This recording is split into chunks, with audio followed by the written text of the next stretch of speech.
Bienvenida, bienvenido a nuestro podcast Que se corra la voz, porque hay ideas que merecen ser compartidas. Gracias por acompañarnos aquí en nuestro canal de Spotify y en YouTube en el proyecto Diálogo y Apoyo Colaborativo.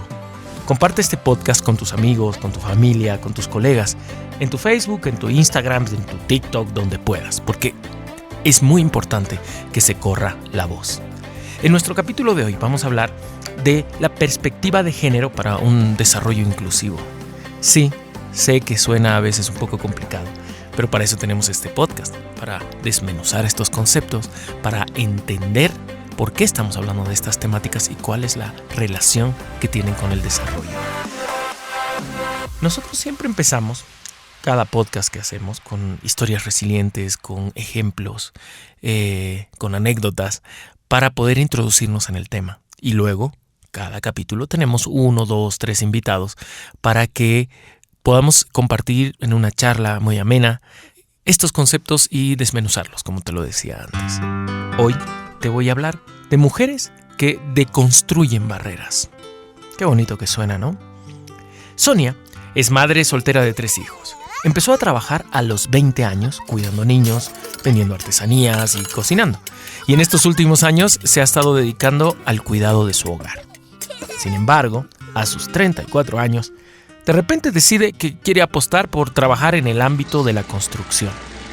Sí, y aunque es un rubro donde predominan los trabajadores hombres, es también un espacio que le genera mayores ingresos comparado con otros trabajos que no son considerados, entre comillas, para mujeres, ¿no ven? El camino no fue para nada fácil. Estuvo, por supuesto, marcado de estereotipos de género que rodean el ámbito de la construcción y obviamente todo el tiempo escuchaba comentarios como que las mujeres no tienen la fuerza, no son capaces y no son necesarias, ¿no? En este ámbito laboral. Y el camino también trajo otros problemas, y es que este sector de la construcción no reconoce la capacidad técnica ni tampoco los años de experiencia de las mujeres, por lo que se ven obligadas a trabajar como ayudantes de albañil, a pesar de haber estado calificadas como maestras ya. Además, son contratadas de una manera informal, por lo tanto no están amparadas por la Ley General del Trabajo. Por lo tanto, sus derechos laborales no existen, y muchas de ellas ni siquiera conocen esta normativa. Por otro lado, la OIT, la Organización Internacional del Trabajo, estimó que hay una brecha salarial en el sector de la construcción del 38%, muy por encima de otros sectores, donde llegan a un 23%. Pero si tú trabajas en la construcción, la diferencia entre un hombre y una mujer en su salario es de hasta un 38% de diferencia. Sin embargo, esto no detuvo, y Sonia se ha convertido en una de las lideresas que, desde su trabajo como mujer constructora, ha empezado a deconstruir estas barreras de desigualdad, a luchar contra esa discriminación respecto a su género y contra esa forma desigual de pagarles a los hombres y a las mujeres. Hoy, gracias al trabajo de Sonia, junto a otras organizaciones como la Red Habitat, ha logrado impulsar políticas públicas para reducir esa brecha, como por ejemplo, la aprobación de un nuevo documento de contratación directa por parte del Viceministerio de Vivienda y Urbanismo en Bolivia. Eso es un golazo. Así, a partir de mayo del 2022, las empresas que realicen propuestas para adjudicarse una obra de construcción con la Agencia Estatal de Vivienda tendrán un punto extra si presentan en su planilla de obra un 10% de mujeres. ¡Wow! Y 2 puntos si se presentan el 15% de mujeres en el total de sus planillas de personal en obra. Eso nos muestra cómo un proyecto con perspectiva de género contribuye a avanzar hacia la equidad e igualdad de oportunidades y derechos entre hombres y mujeres. Y hoy, para hablar precisamente de este tema, tenemos una excelente invitada. Su nombre, Andrea Pastén. Ella es responsable del programa de empleo y punto focal de género de Solidar Suiza. Además, es feminista, es defensora de derechos humanos, es psicopedagoga de profesión, ¿no? Una persona muy creativa, muy empática, muy emprendedora. Además, cuenta con una amplia experiencia en diseño y creación de materiales educomunicacionales multimedia. ¡Wow! Y en el desarrollo de capacidades a través de procesos formativos. ¿Lo he dicho bien, Andrea? Está todo muy bien, mejor que si yo me hubiera presentado. Bienvenida al podcast. Hoy día tenemos un tema que, claro, desde el título es así como complejo, ¿no? La perspectiva de género para un desarrollo inclusivo. ¿Qué opinas de estos títulos así rimbombantes, técnicos? A veces nos perdemos en el título, creo, y no vemos la esencia, porque en realidad no es tan complicado, es la construcción de un mundo más justo para mujeres y para hombres. Entonces a veces esto del tecnicismo nos hace perdernos cuando tenemos que ser lo más claros posible. Y lo lindo de este podcast es que nos están escuchando mucha gente, digamos, desde su Spotify, desde su celular, desde su YouTube, y no solo en Bolivia, en otros lugares también. Entonces, el espíritu de este podcast es hablar de estos términos que a veces son tan técnicos de una manera mucho más relajada, ¿no? Y en la historia que estábamos contando de Sonia, de una mujer que ha decidido meterse al mundo de los albañiles, digamos, ¿no? Que es así como el mundo más masculino de todos. Hablábamos un poco de lo que era esta relación de poder y las brechas salariales, ¿no? Quería que nos ayudes a desmenuzarlo un poquito. A ver, no, con lo que dices, ¿no? Creo que en el mundo no existe un solo país donde este podcast no vaya a ser relevante. El tema de las brechas de desigualdad es algo que está, y no hay un solo país que haya logrado reducir esta brecha a cero. Wow. La brecha, y con brecha nos referimos a esta diferencia que hay, no solo en salario, sino en nivel educativo, en acceso a la salud, en diferentes ámbitos del desarrollo para hombres y para mujeres. Entonces, la idea y el objetivo que tenemos todos los países desde las políticas públicas es hacer acciones que logren que estas brechas lleguen a cero.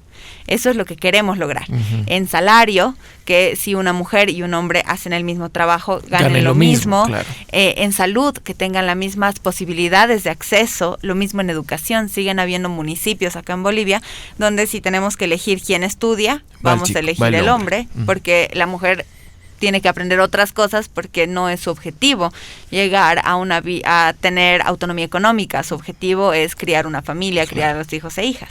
Todavía estamos ahí. Todavía estamos ahí. ¿Por qué utilizamos la palabra relación de poder? O sea, ¿dónde entra eso, no? El poder en sí mismo no es malo. Las relaciones de poder es lo que estamos teniendo ahorita. Ya. En algún momento el poder va a estar en tus manos porque estás haciendo las preguntas. En algún momento va a estar en mis manos porque voy a tener el conocimiento de ciertas cosas que tú no. Estamos teniendo una relación de poder. Eso ya. No es malo. O sea, es normal. Es normal. Y existe. Todas y todos tenemos relaciones de poder todo el tiempo. El problema está cuando estas relaciones de poder son inequitativas, no son iguales. Cuando todo el tiempo tú tienes más poder que yo y utilizas ese poder para menoscabar, para menospreciar lo que una hace. Entonces las relaciones de poder en sí mismas no son malas, se necesita el poder en todos los sentidos. Decir que hay horizontalidad en todo no funciona siempre. Ya, claro, porque es irreal. Ajá. Y tampoco sé si sería algo bueno. Las relaciones de poder están. El problema es que entre hombres y mujeres hay relaciones de poder que son inequitativas, son desiguales todo el tiempo y se infravalora, es decir, cuando tú piensas en lo femenino, lo ves como si fuera menos que lo masculino. Y ahí te voy a poner un ejemplo súper sencillo. Cuando pensamos en una niña, lo utilizamos muchas veces como insulto.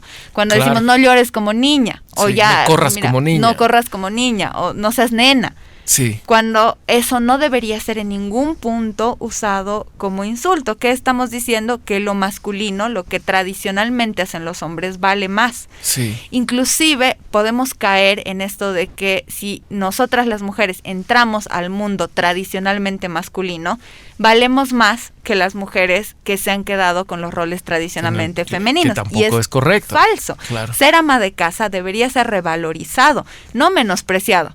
Entonces pasa que en muchos lugares decimos, estamos buscando la igualdad, entonces mi hija tiene que sí o sí ser ingeniera, sí o sí tiene que salir y ser esto. Y no es el punto, no. El punto es que ella sea lo que quiera ser y eso valga igual que lo que vale un hombre. Entonces, si yo pienso en una ama de casa, diga, wow, su trabajo vale, porque sin su trabajo no podríamos educar a los hijos e hijas, no podríamos hacer un montón de cosas. Entonces, si yo me quedo con lo tradicional de, no sé, de sí o sí tienes que ser ingeniera, sí o sí tienes que ser, de nuevo estoy menospreciando lo tradicionalmente femenino, y no es la idea, es revalorarlo. Sí, precisamente si desde el mismo lenguaje todavía no lo hemos cambiado. Uh-huh. Si hay sociedades donde, por ejemplo, que me encanta el ejemplo que has dado, se dice cuando algo es malo o que ya no te importa, dices, me vale madres. Y cuando algo es muy bueno, es qué padre. Exactamente. Imagínate cuán metido está en el subconsciente ¿dónde estamos enfocando? Y ahí va mi próxima pregunta. Yo que vengo del mundo del cine, es dónde pones la cámara, dónde enfocas. Y en el mundo del desarrollo siempre se habla mucho del enfoque de género. ¿Nos podrías explicar a qué va este punto de enfocar en el género? Bueno, el enfoque de género es otra palabra que suena difícil. Sí, que a montón se usa muchísimo. Se usa un montón, sí. El tema de enfoque de género tiene que ver con ponerte unos lentes. Así lo explicamos nosotros. Es como enfocar justamente, como tu lente de cámara, nosotros podríamos pensar y nosotras en los lentes normales, en unos lentes le ponemos los lentes morados, porque es una manera de ver la realidad. El enfoque de género tiene que ver con cambiar de enfoque, con ponernos nuestros lentes para poder analizar la realidad de manera diferente. Entonces tú puedes, una vez te pones estos lentes, no te los sacas nunca más. Es como cuando... Una vez que lo ves, ya no lo puedes dejar de ver. Ya no lo puedes dejar de ver y lo ves en todo. Y esa es la idea. Utilizar el enfoque de género para analizar cada espacio que tenemos. Entonces, por ejemplo, en un aula, tú puedes usar el enfoque de género para ver y diferenciar, por ejemplo, qué hacen las niñas, qué hacen los niños y qué brechas de desigualdad hay en eso para que yo pueda hacer alguna acción para disminuir estas brechas de desigualdad. Por ejemplo, las niñas, y hay varios estudios que son muy buenas en matemáticas hasta cierta edad y de repente giran hacia lo social. Ya. Es como que pasa algo en el colegio. Entonces, si yo me pongo mis lentes de género, si yo utilizo el enfoque de género, podría empezar a ver cuándo sucede esto, a qué edad, cómo sucede esto y por qué. Y quizás puedo hacer algunas medidas para tratar de impulsar a las niñas a que entren a campos científicos. Exacto. Es terrible como en los colegios ahorita, en los libros, en la historia, nos han borrado a las mujeres. Sí. No hay mujeres en la historia. Entonces... las niñas ven y dicen, ok, esto es cosa de hombres. Y es algo que no lo hacen conscientemente, sino es su subconsciente el que capta esto, es la currícula oculta que decimos. Yeah. Entonces, el ponernos estos lentes nos ayuda a evitar esto y decir, ok, entonces algo está pasando, ¿qué puedo hacer yo para evitar que esto pase y para tratar de igualar la balanza, reducir estas brechas? Entonces, quizás tengo clases específicas con niñas y hago una acción equitativa con ellas, para un tema científico, doy un incentivo extra, hago un paso más. Intervengo para cambiar. Y vamos a tener a papás que hagan un escándalo y nos digan, pero ¿por qué a los niños no? ¿Por qué están haciendo discriminación, diferencias? Y en realidad ahí hay que explicarles que estamos tratando de igualar la balanza, que ya los niños no necesitan esta acción. Y que ojalá las niñas algún día no necesiten esta acción. Entonces, pero eso no va a ser posible si yo no me pongo mis lentes de género. Entonces, este enfoque de género no es nada más que una manera de ver la realidad, pero no se puede quedar en datos. Muchas veces, y aquí en el país nos encanta hacer estudios, hagamos un estudio de esto, sí, veamos cómo está funcionando y me quedo en el diagnóstico. La idea es que utilicemos el enfoque de género para políticas públicas, para generar acciones, para cosas tan concretas como en la casa. Yo me pongo mis lentes de género y me había dado cuenta que estoy criando diferente a mi hijo que a mi hija. Totalmente. Entonces voy a hacer una acción para que esto no suceda. Y a lo que vas, justamente en la educación lo puedes notar, en la casa lo puedes notar, es como que está en todas partes. Uh-huh. Y aquí te voy a lanzar una palabra que se usa mucho también, que es transversal. O sea, ¿el enfoque de género puede ser transversal? Siempre, y en el mundo de las ONGs nos encanta hablar de transversalizar. Por eso te lo lanzo ahí, para generar polémica en este podcast. Y yo no estoy de acuerdo. Es un término que realmente no me gusta, porque cuando tú transversalizas algo, es como estoy transversalizando, es bien superficial. A mí me gusta hablar de integrar el enfoque de género, que tiene que ser algo que es esto que te decía, que tenemos los lentes, entonces ya no me los voy a quitar. Todo mi proyecto va a estar impregnado, va a estar integrado de enfoque de género, porque ya no es una transversal, ya no es algo que por aquí pasó, sino es algo que es prioritario, porque ya tengo estos lentes y no me los quito. Entonces, o sea, no es una fórmula que se repite como un modelo, sino es integral, que depende de cada situación. Exacto, o sea, que es parte de la esencia del proyecto, que no es como, cuando hablábamos de transversalización, sobre todo en proyectos, es como una pregunta al final de tu informe. Entonces yo hago un proyecto sobre cuencas o sobre acceso a agua potable, y al final me dicen, ¿cómo he transversalizado el enfoque de género? Entonces yo le pongo, lo que pasa es que he hecho más talleres con mujeres para el acceso a agua, no se me estoy inventando. Entonces le pongo 3 líneas porque lo he transversalizado. Entonces es algo que está muy de moda, le he puesto, pero no es el eje. En cambio, cuando yo integro, es que he visto todo mi proyecto, desde el diagnóstico, la ejecución, hasta la evaluación, con los lentes morados. Exacto. Entonces yo integro, yo veo y yo hago acciones específicas para reducir brechas de desigualdad. Si no, no sirve.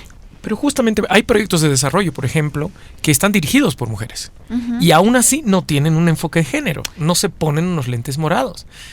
Por supuesto, porque ser mujer no significa que lo vas a, o sea, que estás ya deconstruida, libre de machismo, y que vas a tener tus lentes puestos desde que naces. A las mujeres nos cuesta ponernos estos lentes de género igual que a los hombres, porque el tema de ser mujer igual ha sido criada con estereotipos. Claro. Es como que cuando nos llueve a todos. No es que las mujeres tenemos un paragüitas de enfoque de género desde que nacemos. Tenemos que ponérnoslos. Sí, tenemos que empezar a ver un poco más allá de esto y cuestionarnos. Las mujeres tenemos que aprender de feminidades, tanto como los hombres aprenden de masculinidades. Tenemos que empezar a deconstruirnos, tenemos que empezar a cuestionarnos entre mujeres, tenemos que empezar a ser más sororas entre mujeres. Hay mucho trabajo para las mujeres en este ambiente. Entonces, si tú tienes una mujer que lidera un proyecto y no ha pasado por este proceso, por supuesto que no va a tener sus lentes de género. Ella también tiene que trabajar. Y hay muchos proyectos que además, aunque estén dirigidos a mujeres, específicamente dirigidos, tampoco tienen enfoque de género necesariamente per se.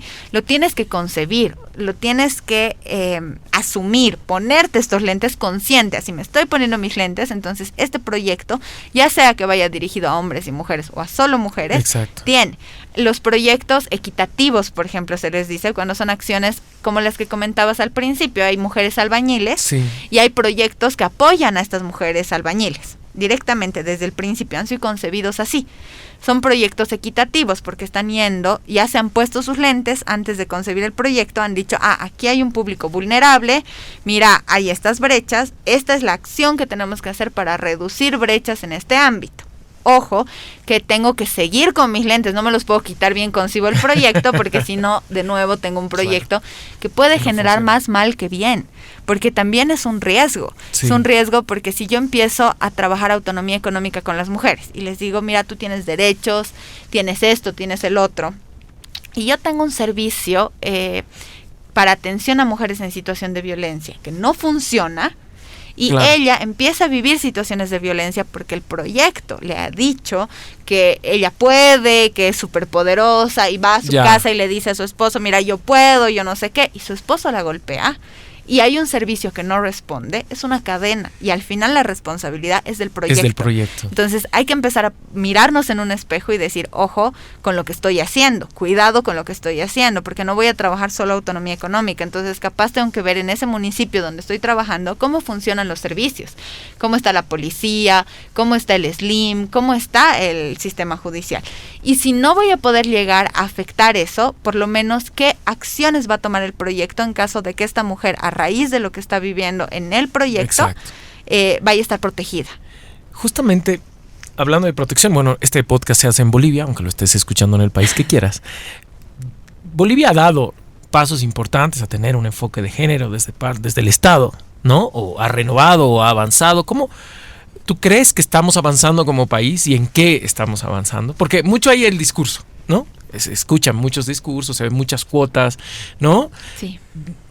Con enfoque de género, pero realmente está siendo integral, está haciéndonos avanzar como un país con unos lentes morados más claros, digamos. Es una pregunta súper difícil de contestar en un podcast. Sí, tienes 3 minutos, Andrea. Sabes, creo que el tiempo no es el problema, sino la profundidad de la respuesta. Creo que Bolivia ha avanzado, o sea, en cuanto a leyes y normas se trata. Normativamente, legislativamente hablando, somos uno de los países que en teoría garantizan más los derechos humanos de las mujeres. Justo a la pregunta anterior, ¿no? De crear una expectativa y luego no tener el soporte para... Totalmente. No estamos pudiendo responder. Por eso la ley se está tratando de modificar hace tiempo. Mira, el 25 de noviembre, o sea, ya a la vuelta de la esquina, no sé en qué momento lo estarán escuchando esto, pero ya pronto va a ser el Día de la No Violencia. Entonces estamos viendo si se va a aprobar o no la modificación a la norma, porque es una norma muy buena. Yo pienso que es muy buena porque es garantista, pero ¿de qué me sirve tener una norma buena que no se aplica? Claro. Que no se puede, no hay los mecanismos suficientes en el Estado para esto. Entonces, pero eso no quiere decir que la norma tenga que retroceder. Por favor, eso es súper importante. Si me están escuchando en el Estado, no tenemos que retroceder para igualarnos a la realidad. Está bien que la norma nos dé parámetros altos, sino más bien lo que tenemos que buscar es que haya... políticamente un compromiso con esto en serio y que le pongamos presupuesto para que la norma se haga realidad. No es que vamos a agarrar y decir, como no hay plata, la norma que baje, claro, ya no la haremos o bajemos nuestras expectativas. No. Exacto, no, sino más bien, no hay plata, ¿de dónde voy a sacar plata para que esto se haga realidad? ¿Cómo voy a hacer que las mujeres en Bolivia estén protegidas? Efectivamente no, hay un montón de feminicidios todos los días, escuchamos al mediodía cada que almuerzas, puedes escuchar de uno diferente, violaciones, el tema de la violencia se ha, no sé si incrementado en número, pero sí acrecentado en crueldad. Por ejemplo, la pandemia ha hecho mucho eso. Hemos reducido en el avance que teníamos en derechos humanos, económicos, políticos. Entonces, yo creo que tiene más que ver con una voluntad política de, le pondremos plata y de agarraremos y empezaremos a arreglar el problema estructural. No tiene que ver con la norma en sí misma, sino tiene que ver con qué hago yo con esa norma para aplicarla. En el mundo patriarcal levanta mucha roncha el enfoque de género, ¿no? Y todo lo que... O sea, es como un aparataje que va a costar mucho tiempo revertir, pero está pasando. ¿Tu visión es positiva o negativa? No te estoy hablando solo de Bolivia, ¿no? En el mundo. O sea, el mundo... Mis hijos van a crecer de una manera distinta, quiero creer. Yo ya creo que estoy bastante... No total, lo digo, no total, pero ya... Cada vez que decimos una de estas frases, como me vale madres, digamos, ya nos damos cuenta de que hay algo que no está sonando bien. Entonces se está avanzando. Sí, yo quiero creer que sí, que estamos, además que estamos trabajando con una nueva generación que va a generar un cambio mayor. Esto es un tema generacional, pero no hay que confiarnos. Es tan fácil que los derechos de las mujeres desaparezcan, es como lo que está pasando en Italia, por ejemplo. Italia, un país de Europa, totalmente bien, ha llegado un nuevo gobierno. ¿Y qué está en riesgo ahorita con este nuevo gobierno de la derecha? Los derechos de las mujeres, es lo primero. Yo les recomiendo mucho ver El cuento de la criada, por ejemplo, que es una serie que está en... Hulu, pero... y la pueden ver acá, voy a acordarme en qué plataforma, pero la pueden ver y ahí te habla de eso, ¿no? De que Estados Unidos súper bien, súper garantista, golpe de Estado, entra un gobierno ultra religioso, chao derechos de las mujeres, y eso es algo que pasa, y que puede pasar aquí en Bolivia, puede pasar en, no sé, pues en Holanda, puede pasar en el país más... avanzado del mundo, puede pasar. Entonces siempre tenemos que estar vigilantes. Estamos avanzando, sí, pero ha habido una encuesta recién hecha por el UNFPA, por ejemplo, que habla de las nuevas generaciones. Las iglesias evangélicas han avanzado mucho, los grupos antiderechos están entrando a las comunidades. Fuerte. Y tú escuchas a jóvenes responder con discursos ultraconservadores, más que las generaciones de nuestros abuelos, incluso algunas cosas muy arraigadas por estos grupos ultraconservadores. Entonces es mentirnos, decir sí, la juventud, mira, ya va a estar, quizás tus hijos, porque te tienen a ti, sí, quizás mis hijos también, pero no son los hijos e hijas de todos. Hay grupos que están trabajando más fuerte y tienen más plata que los otros grupos, entonces no hay que confiarnos. Siempre hay que estar vigilantes, porque ante cualquier crisis, lo primero que está en riesgo son los derechos de las mujeres. Que se corra la voz de lo que estás diciendo. Muchísimas gracias, Andrea, por estar con nosotros hoy. Fuertes tus declaraciones. Espero tenerte una próxima oportunidad y sigamos profundizando en el tema. Súper, muchas gracias a ti, gracias por invitarme por este espacio.